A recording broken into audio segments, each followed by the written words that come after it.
siyang ituloy ang pagsulat ng talata na magsisilbing apoy sa bawat isang Pinoy na lubog sa kumunoy ng dayuhan ng mga balot sa kumot na tisoy. Kahit nasabi nila ako'y hindi pumapalag, ang aking pagsulat ay isang gawain ng duwag. Bakit kailangan magpataya ng maghapot magdamag kung sa kalaban ay bato at ang sandata mo'y libag? Makalipas ang 100 taon at 50, ano ang aking namasdan, ano ang aking natanto? Para bang ang panahon mula noon ay huminto? Sino na bang nakadaan sa nakasaradong pinto? Ito ba ang talagang gusto kong kahinatnan? Tandaan mo ang laman ng isang kasabihan, aanhin mo ang kalayaan ng mga tinatapakan. Kung bukas sila naman at siyang mag-ahari-harian. Lahat ay ginawa ko, lahat ay tinaya ko para sa bayan ko.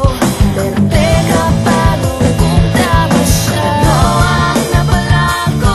Baging buhay tinaya ko para sa bayan ko.